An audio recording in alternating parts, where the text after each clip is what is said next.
Good evening. Malo alele. Firstly, I'd like to respectfully acknowledge the traditional Turrbal and Juga traditional owners of the land that we stand and pay our respects to the elders past and present. Your Royal Highness, Princess Angelica Latutui-Peka Tukuaho, our esteemed and beloved High Commissioner for Tonga in Australia, Madam First Lady Ingrid Angini of Nauru, Consuls General, councillors, distinguished guests, thank you for being here.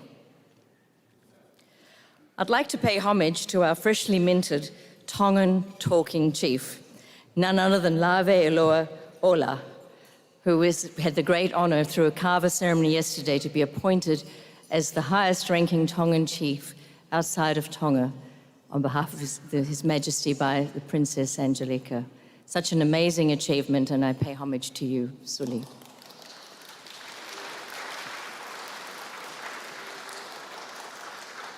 Also Unanga, another chief, Reverend Mali Malukita, we've heard from, who is the president of the Brisbane Tongan Community and also of the Pili Tauhala Community Committee, church leaders, our beloved members of the Tongan community in Brisbane, and those of you who've travelled from interstate.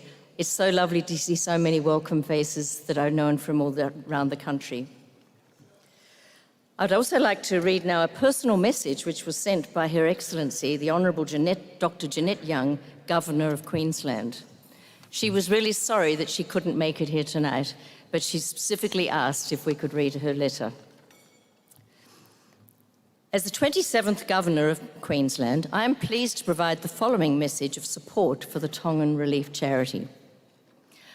I extend my respectful greetings to the esteemed High Commissioner of the Kingdom of Tonga to Australia, Her Royal Highness, the Princess Angelica Latutui-Peka Tukuaho, Consul General Louise Waterhouse, members of the Diplomatic Corps, and supporters of the local Tongan diaspora.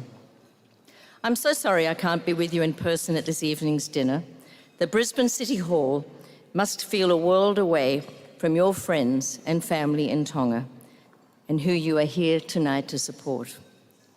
It's hard to imagine that beyond the challenges that we've all had to face globally in recent years, Tonga has had the additional challenge of such a devastating natural disaster. To hear that 80% of the Tongan population was impacted by the destructive volcanic eruption and subsequent tsunami in January was deeply saddening. Yet tonight, out of this devastation, you are bringing hope to your community as you take a step forward on this journey towards recovery. I would like to acknowledge the work of the Whakalikutonga Relief Fund, a charity initiated by the Tongan High Commission in Australia, which has raised almost $500,000 or around 760,000 pa'anga to recovery efforts in Tonga. My thoughts are with the Tongan Brisbane community as you endeavour to support the loved ones overseas, and Queensland is ever willing to support its specific neighbours. I wish your efforts every great success. We also have a message from the Minister for Multicultural Affairs. She replicates the message also from the Governor and sends her best wishes for tonight. So, you probably all know that Captain Cook gave Tonga the name the Friendly Islands. But I think he could have also called them the Resilient Islands, because Tongans have survived for thousands of years through cyclones and so many natural disasters and forces of nature. However, this year was different. This proud kingdom of 172 islands was brought to its knees by the perfect disaster. It wasn't just a wild volcanic eruption with an unprecedented 58-kilometre high plume extending as far as the mesosphere. I don't know if anyone's heard of the mesosphere, but it's certainly further than the stratosphere. It wasn't just a 5.8 earthquake rattling everything around it, not just a giant 20-metre high tsunami washing away so many of Tonga's resorts and buildings within 50 metres of the shore. It wasn't just a pounding by volcanic rock, destroying so many structures and half of Tonga's fishing fleet. It left a thick carpet of ash, contaminating the air, drinking water, and turning every building and surface black, even blocking out the sun. And worse still, causing the crops to fail, all compounding in a dire food shortage. Total power outages were followed by a month of digital darkness, with 87 kilometres of the Tonga cable connection shredded through the wild waters, scraping the fibre optic cable against its coral reef bed. For weeks, incredibly, social messaging was the only communication to the outside world. So many of you in the room tonight would have had so much trouble to find your loved ones, to know that they were okay. And then to cap it all off, it was the beginning of the coronavirus sneaking into what had been the COVID-free fortress of Tonga.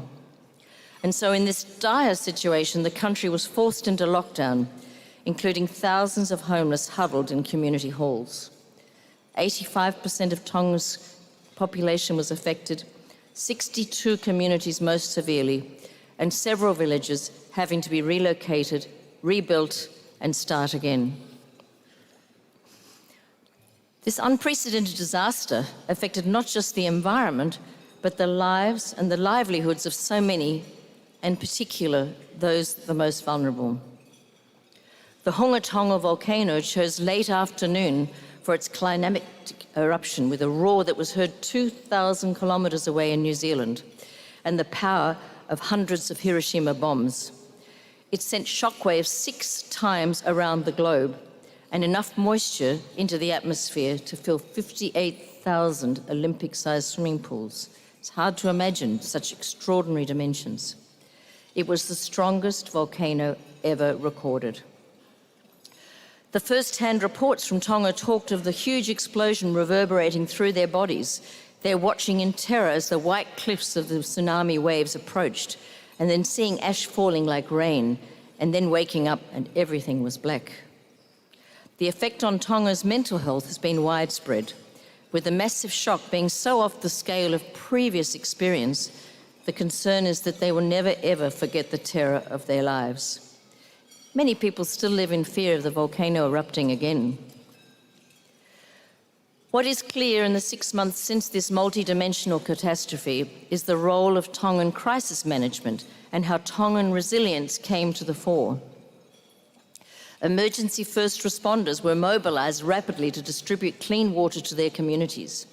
Family reps knew to allocate roles to members and had already prepared by storing clothes and identifying higher ground evacuation areas.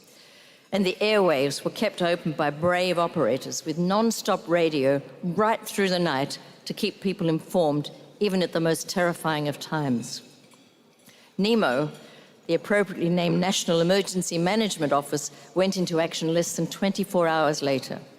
Tonga Health provided medical care and trauma response, counselling and psychosocial support, and work began to relocate those who'd been totally displaced. Australia's help in those early days was invaluable, sending aircraft, ships and teams on the ground to Tonga. The same with Japan and other countries who so thoughtfully sent whatever they could to help Tonga in its time of need. Her Majesty Queen Nasapau immediately visited the affected villages and the islands to know their needs. She then created her own royal charity to rebuild communities. And then Her Majesty's team then personally distributed items sent from Australia and around the world to the places most in need. Her Royal Highness Princess Angelica set up the Whakalikutonga Relief Fund as the official government fund in Australia to help Tonga, and she formed the powerful chain of the Pili and Tauhala committees right around Australia to harness the outpouring of support through the community to make a real difference. Each and every one of these committees, they've worked tirelessly around the clock and have made a real difference. Peter Taufutufua, the Queensland-based Olympic flag bearer for Tonga, started a GoFundMe page with great results. Then with the help of Swire, who donated 6 months of shipping to get much-needed supplies to Tonga, I'm proud to say we've sent over 30 containers with millions of dollars of urgently needed donated items to Tonga. Quite an achievement. As well, with 280 fishing boats smashed to smithereens, we formed the Keep Tonga Fishing Project, seeking donations of 20,000 each to acquire cost-effective, robust, fit-for-purpose boats, complete with cabin, motor safety equipment and fishing gear. And we have been so very touched by the Tongan diaspora, bringing to life the concept of ofa whanua, who, in times of disaster and devastation, have done absolutely everything to help their homeland Tonga. And Tonga really does need your help to survive and to thrive, but to go forward in a sustainable manner as it is faced with the ever-increasing threats of Mother Nature, exacerbated, of course, by climate change. Tonga must rebuild, and it must rebuild to survive for the long-term future. We need disaster-proof housing and community buildings. We need future-proof water supplies. We need forward-thinking initiatives to help industry, to help Tonga to become self-sufficient. And only that way can Tonga become stronger for the future. The funds from tonight will go directly to the Whakalikutonga Government Fund. The Honourable Tongan Prime Minister has promised these monies will go to special projects to help Tonga rebuild in a sustainable way. So tonight, I know you will give and have given generously and shown your support to help Tonga get back on its feet and capitalise on its proud, innate resilience. Thank you and ofa atu. Malo Petro.